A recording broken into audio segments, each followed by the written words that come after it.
Welcome, everyone, to this week's press conference. This week, the Blue Raiders will be at home, take on Colorado State. Kickoff will be 6 o'clock. The game will be on ESPN+. It's also our homecoming and Hall of Fame week. So to get things started, I'd like to bring up the head coach, Rick Stockstill. Thank you, AC. Appreciate everybody being here and on Zoom. Looking forward, again, to being at home and playing a really good Colorado State team. Had a phenomenal game last weekend. Came up a little bit, came up a little bit short in overtime, but they've played two really good teams to open the season.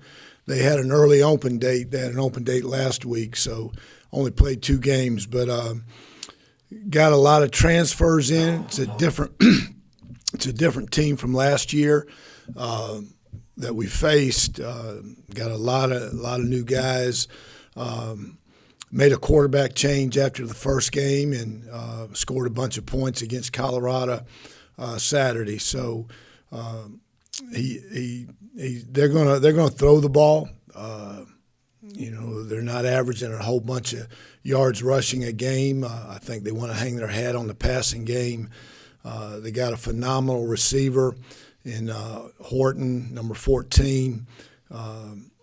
He got us pretty good last year, and they had a really good game Saturday against Colorado. So he's a really, really special receiver. And they've got other ones too.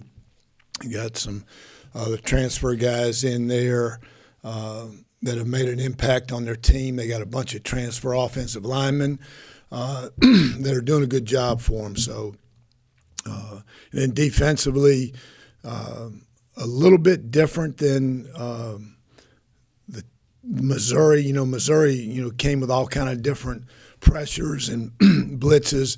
These guys will blitz you. They'll come after us a little bit, but not quite as much as what Missouri did.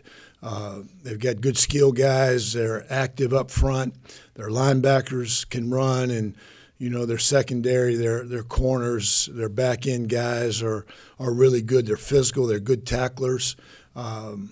In space, they do a good job mixing and disguising their coverages, and they're really good, very sound in the kicking game. So it's a really good football team coming in here Saturday night. So I'll open it up to you guys. Coach Sam Doughton, GoBlueRaiders.com. Obviously their offensive line has changed a lot, as you mentioned, from last year.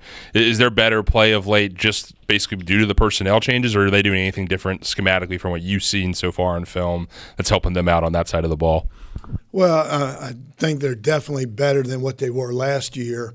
And, they've only played two games this year. So, but they're definitely better. They're physical. They can run.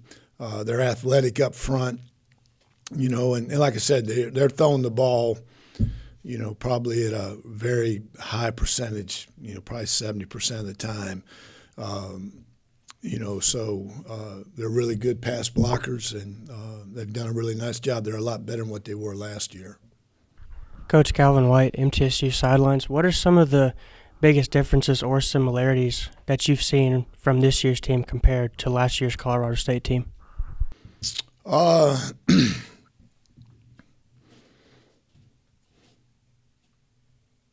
would say their skill on offense is a lot better. All those receivers are really talented. Even their big guy, their tight end, is a talented kid. The running backs, they run hard, and their offensive line is bigger. So, and then the quarterback, the one that started the season played against us last year.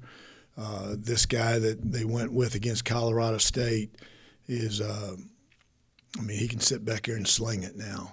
He's a good player. And then defensively, probably, it's some of the same guys, but their front seven is to me, is better than what it was last year, and their back end is better. So, I mean, I think their whole team is better, than what it was last year. More athletic. They got bigger size in the defensive line.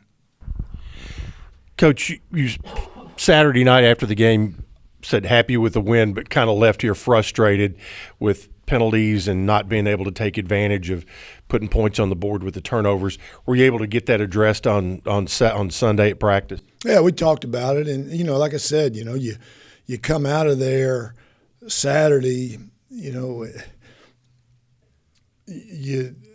this is the sad part about coaching. You dwell on the negatives longer than you enjoy the positives, and that's sad.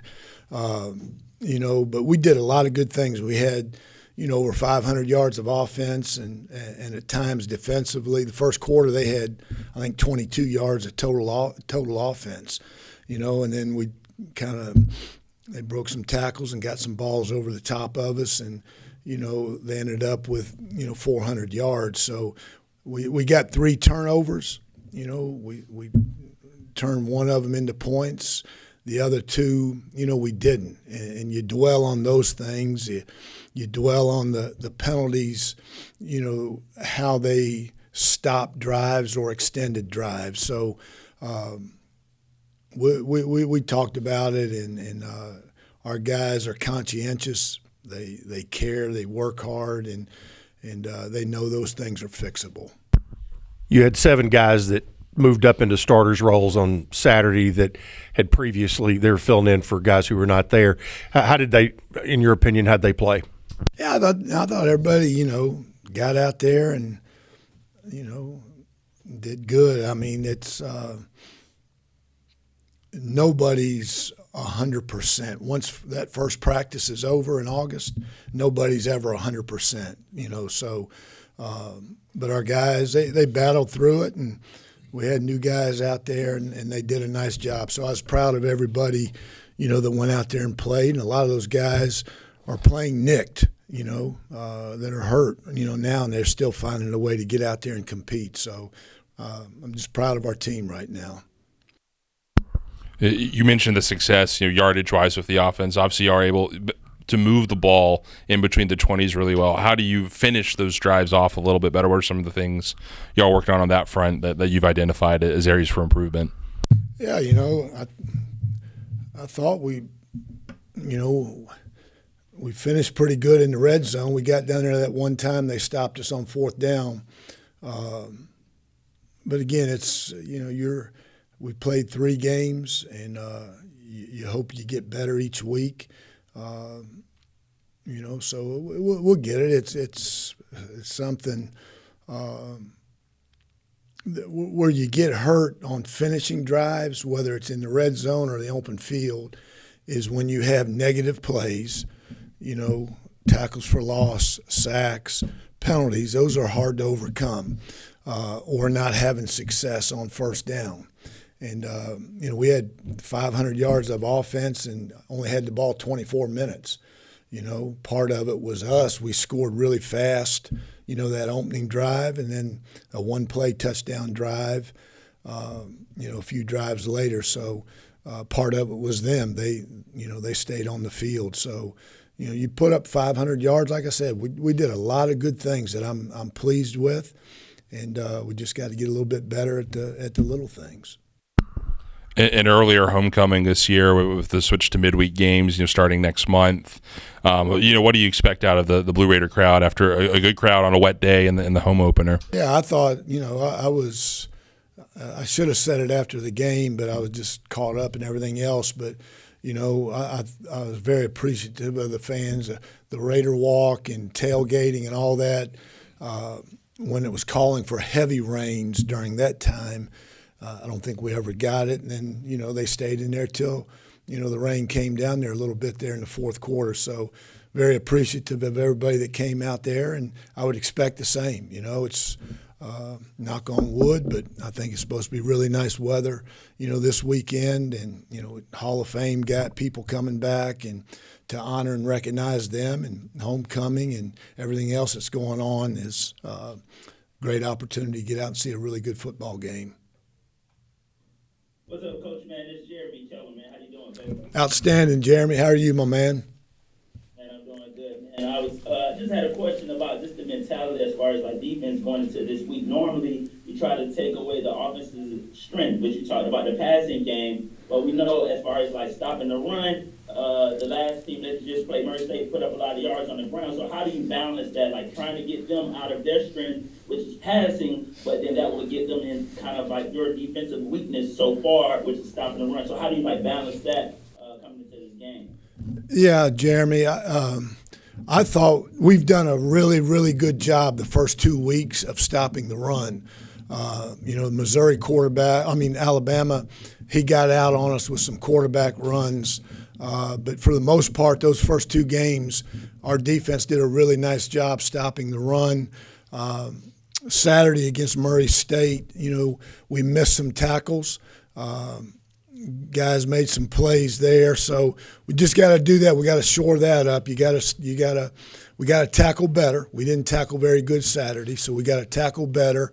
And then, to me in the passing game, as much as they're going to throw it, the key is you've got to limit the big plays, the over-the-top plays. So we can't give up a bunch of explosive plays to their guys. That we got to make them earn everything they get, keeping the ball in front of us, because they do have the capability of running by you, because they're 14 is one of the better receivers that we'll face in the country this year. So we got to do a good job with him. But, to say you're going to completely shut somebody down, that's hard to do in today's college world. But if we tackle better and we do a better job, eliminating longer explosive runs, we'll be okay there. And then in the passing game, we just got to keep the ball in front of us, because they throw it so much. They're going to get their plays. Anything else, Coach? Good deal, Jeremy. Good seeing you, man. Appreciate you, bud. Yes, sir. Jeremy asking about defense. That's shocking. But anyway, it's time for our student athletes now. Got quarterback Nick Vadiato and safety Trey Flewellen, and we'll get started with Nick. Nick, Colorado State is the team that y'all played last season. Obviously, has had a lot of changes, on defense. What are you seeing from them as y'all get into the film study this week, as far as what they do well? Yeah, they play hard. They play fast. Very talented, like Coach Stock said. I think when you watch film, one of the first guys you see pop is number 8, their defensive lineman. He's super explosive off the ball, super powerful. Is a really, really, really good pass rusher. And then I think their front 7 as a whole, like Coach Stock said, is very talented, and they're smart as well. And then their back end is very sound. They do a good job in coverage. I know number 7 and number 3, their 2 corners, are very well in the coverage game. So it'll be a challenge for us, but definitely excited about it. I think it's a good opportunity to keep playing against really good opponents, and it's only going to make us better. And we'll have a great week of preparation for it and get ready for Saturday. Nick, Colorado State's defense has given up a lot of yards through the air the first 2 games they played. What can you guys kind of do to exploit that, get some of those big chunk plays, quick plays like you've talked about? Yeah, I think their first game versus Washington State had a really good plan going in, just kind of utilizing the open space and the grass that was available to them, and then kind of letting the big plays come to them. And I think that's really important when you talk about getting explosive plays. It's not necessarily trying to reach for them and trying to push. You kind of have to let it come to you, take what they give you, and then when it's time to open up, you open up. I think there's a fine line between being aggressive and being reckless. Colorado also did a really good job in their game on Saturday of doing the same thing. If you watched a lot of the passes they were able to hit, they hit a lot of underneath stuff, and then as the game went on, Colorado was able to hit some of the more deeper concepts and deeper passing games, whether it was intermediate or in the deep ball. So I just say it's you can't push. You have to let it come to you. You have to take what the defense gives you, and then it'll open up eventually. And if it doesn't, you just take what they give you. Nick, you hit 11 different receivers Saturday night. Is that kind of like kid in a candy store kind of thing? Yeah, it's one of those things where when you have so many guys who can make plays on the outside, and even in all of our running backs too, it's you start to build this trust with everyone that when you look to your right, you look to your left, whatever receivers out there, you trust that they're going to do what they're supposed to, and if you get them the ball and you do what you're supposed to, they're gonna make life easy for you. And so, as a quarterback, like you can't ask for much more than that, to look out there and have 11 different guys who are gonna get open for you and make plays. And when you're back there throwing the ball, it kind of puts you at a little bit of ease knowing that they have your back. Penalties, obviously, a big topic of conversation after last week. Obviously, the coaches are going to emphasize that in their meetings. How do y'all, as players, sort of within yourselves, check each other on that, after a week like last week? Yeah, I mean, the unfortunate part is like after week 1 and after week 2, the message was kind of the same about penalties. It's like if you look at the drives where we haven't been as successful, it's because we've either had a negative play that set us back behind the chains, or we had a penalty that set us back behind the chains. And so at some point, we're going to have to really just kind of dig deep within ourselves and figure out, like how to actually fix it, because, it's now 3 games in a row where we've had the same kind of issues pop up. So we can't let this linger into the middle of the season, or else it's going to keep hurting us. So I think it's just about being accountable, which is a big thing. Coach Stewart talked to us yesterday in our meetings. Holding your teammates accountable and just being disciplined when it comes to everything, on offense and regarding penalties. And I think we clean that stuff up, we have a great group of guys. So holding each other accountable isn't going to be anything new to us. It's not going to be a big change. So I think moving forward, we have to really, start to do it, and it'll hopefully pay dividends moving forward. You and Trey both visited the Pan-Hellenic organizations here on campus with Lee DeLeon yesterday, for homecoming week. What was visiting those like, and encouraging them to come out to the game and hang out with some of your fellow students last night? Yeah, I think Trey will tell you too. But it was definitely an experience. I mean, it's always good to go out and talk to students on campus who, especially guys and girls who are in frats and sororities. They have big major pull on campus in terms of what's going on, and I think the message was really just come out and support. The more support we get, I know we feed off of the energy at the games, and hopefully the more people who do come, it makes it an even better atmosphere, and it makes it more fun for them as well. So it's kind of like a win-win. It's a win-win situation, but yeah, I mean, I think it was a good experience. I think Trey will be able to tell you a lot more about it too. But yeah, that's all I have on that. Anything else for Nick? Thank you, Nick. Thank you. Well, we'll start where we left off with Nick. Visiting some student organizations last night with Lee and Nick. What was it like getting out to see some of your fellow students and encourage them to come out to the homecoming game this week? Yeah, going off what Nick said, honestly, that's something that we've never done before, never seen before. We go to a group of 5 schools, so we're gonna have to do that to get more kids at the game. They're gonna have to understand who they're around and trust us, and to be able to come out and support us. So I think it was a good opportunity, a great opportunity for us to get to know our student body better. Like Nick said, they take a good part of what goes on campus, and kind of like the excitement other than sports. They play a big part and a big role, and so it was great to kind of get over there and meet some new people and see new faces, and hopefully see them at the game, because offense obviously fiends for energy, but defense, we're crazy. So we fiend off that, and we feed off that. So we're looking forward to seeing students out there. So, and if I don't see those sororities and fraternities, fine. We'll go talk. No. Trey, Torrey Horton's been a big part of that Colorado State offense. What have you seen from him, and what does he kind of bring to their offense? Yeah, we kind of knew that he was going to separate himself this year. Last year, he was on the verge of, breaking out.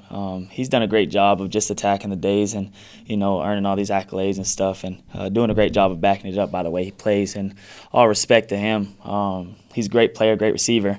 He's got a great quarterback, he's played with great quarterbacks, and has great coaches to hold him accountable for the things that he's done. So we're gonna game plan and get ready for anything and everything that he has to come. We'll be ready for the drive routes, and like y'all said, the run defense hasn't been the best lately, so we're gonna do our best to upgrade that and show y'all why we are, Middle Tennessee.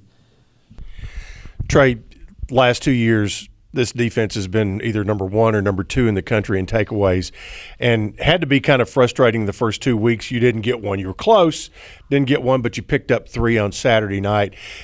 Obviously, Coach Schaefer, get the damn ball back. That's his deal. So what was it? I mean, I know you guys were focusing on that.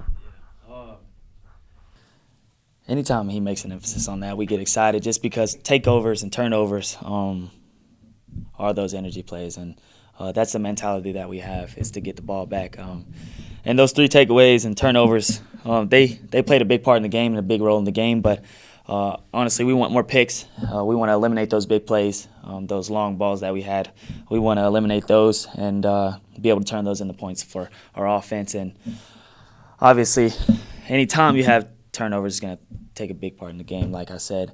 And that's going to be the difference this Saturday. We're going to have to get more takeaways, more turnovers to win the game and to stop the run. So, where were you when Big Marley was running down the field? Trying to block for him, but I mean, when you run a 5-3, it's kind of hard to, block. No, I'm just kidding. I was excited for Marley to see Marley run. I was trying to get a block, but kind of overran it a little bit. So, this week we'll have to see. He may have to pass the ball to me or Kobe, because that took too long. You mentioned the drags and the shallow crosses that Colorado State had a lot of success with last week. Conceptually, how do you defend against plays like that where they're getting underneath you? We just do our part. We play our ball. We don't do anything extra. That's where you mess up when you start doing extra. We just play our ball, depend on Coach Schaefer, and depend on each other and lean on each other to understand what's going on. We're not going to do anything extra this week. We're going to play our ball, and we're going to come in ready. We're going to come in ready to go. So, yeah, man. Anything else? Thanks, Trey. Thank y'all. All right, everyone, thanks as always. And remember, we'll be back here next week on Monday at the same time as the Blue Raiders prepare for the opening of Conference USA play. Thank you.